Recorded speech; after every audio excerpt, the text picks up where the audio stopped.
Lebaran di tengah pusaran konflik, ketika perang, minyak, dan daya beli bertemu. Oleh Muhammad Syafri, PhD. Idul Fitri selalu dimaknai sebagai momentum kembali ke kesucian, sebuah perayaan spiritual yang menandai kemenangan atas hawa nafsu sekaligus penguatan solidaritas sosial. Namun, dalam lanskap global yang tengah diliputi konflik antara Iran, Israel, dan Amerika Serikat, suasana Lebaran tahun ini tidak sepenuhnya hadir dalam ketenangan. Di tengah gema takbir, dunia justru bergetar oleh eskalasi geopolitik dan lonjakan harga minyak yang menembus angka psikologis di atas $100 AS per barel. Akibatnya, masyarakat, khususnya di negara berkembang seperti Indonesia, menghadapi realitas yang kontras.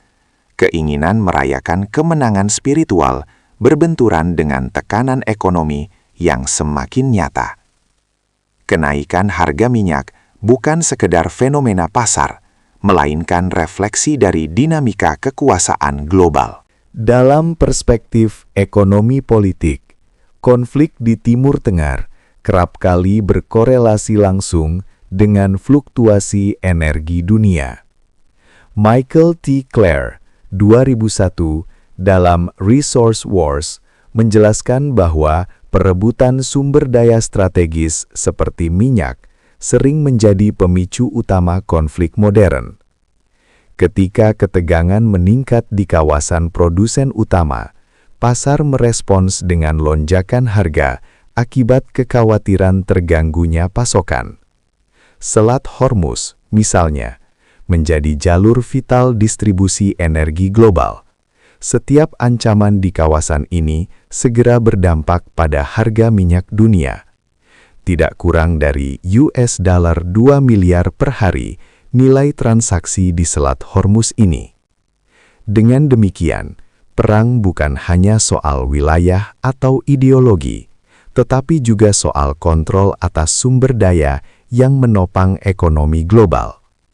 Dampak dari kenaikan harga minyak ini kemudian menjalar ke berbagai sektor ekonomi, menciptakan tekanan inflasi yang luas.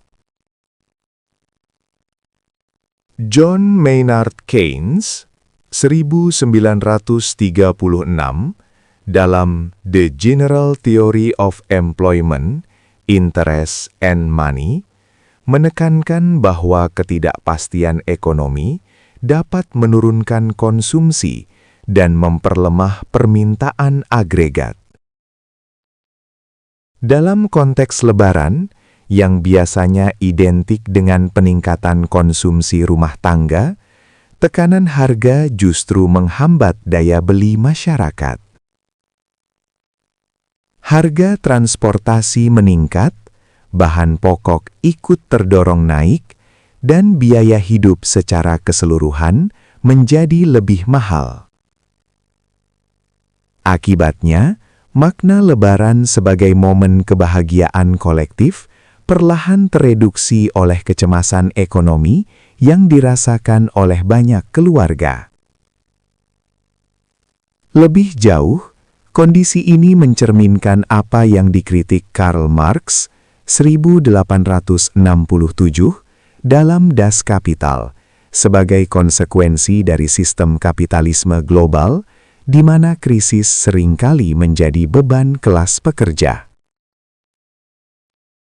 Konflik yang dipicu oleh kepentingan negara dan korporasi besar tidak secara langsung ditanggung oleh para pengambil keputusan, melainkan dialihkan kepada masyarakat luas melalui mekanisme pasar.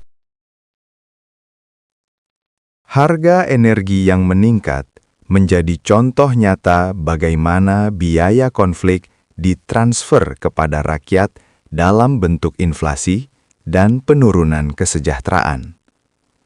Dalam situasi ini, Lebaran tidak lagi hanya menjadi ruang refleksi spiritual, tetapi juga cermin ketimpangan global yang terus berulang. Pada akhirnya, Lebaran di tengah pusaran konflik bukan sekadar metafora, melainkan realitas yang menggambarkan pertemuan antara nilai-nilai spiritual dan tekanan struktural ekonomi global. Di satu sisi, Idul Fitri mengajarkan kesederhanaan, empati, dan solidaritas. Di sisi lain, sistem global yang syarat konflik dan ketimpangan justru mempersempit ruang bagi nilai-nilai tersebut untuk tumbuh secara optimal.